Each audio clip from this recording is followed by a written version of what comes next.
आपल्या भारतात स्ट्रोकची स्थिती काय सध्या, म्हणजे आकडे काय सांगतात? म्हणजे आपल्याला दर 4 मिनिटाला स्ट्रोक मुळे एक मृत्यू होतोय पूर्ण भारतभरात.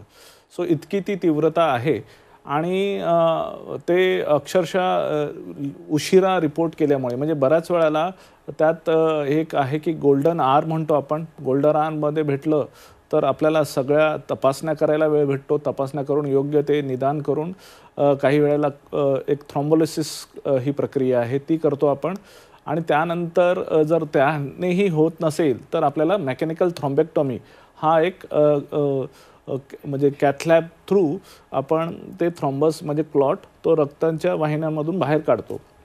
तर हे सर्व जर लवकरात लवकर केलं तर आपल्याला ते करता येतं. उशीर झाला की आपल्याला हे पर्याय वापरता येत नाहीत आणि त्यामुळे बऱ्याच वेळा आपल्याला जो वीकनेस आहे किंवा जे काही अपंगत्व आहे त्याला आपल्याला सामोरं जावं लागतं.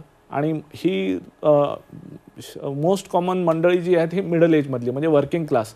आणि त्यामुळे बऱ्याच वेळा आयदर ती डेथ होते आणि त्या फॅमिलीला पुढच्या परिस्थितीला सामोरं जावं लागतं किंवा एक अपंग व्यक्तीची देखभाल करायला घरात आपल्याला माणसं कमी पडतात. तर ही सध्याची स्थिती आहे की स्ट्रोककडे अवेअरनेस नसल्यामुळे आपल्याला डिसेबिलिटीला सामोरं जावं लागतं आणि ते मध्यम वयातल्या लोकांमध्ये जरा जास्त आहे. आधी आपण म्हणायचो की वृद्धत्व आल्यानंतरच हार्ट अटॅक आणि स्ट्रोक अशा गोष्टी होतात, पण आता फार कॉमन आहे. दगादगीच्या जीवनात स्ट्रेस हा एक कॉमन फॅक्टर आहे.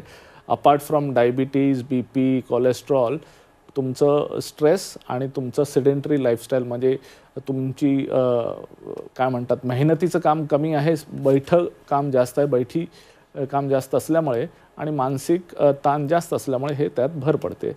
आणि ह्या ताणामध्येच तुम्हाला लक्षात येत नाही की आपल्याला योग्य ती अवेअरनेस ठेवून लवकर लक्षणं रिपोर्ट करावीत.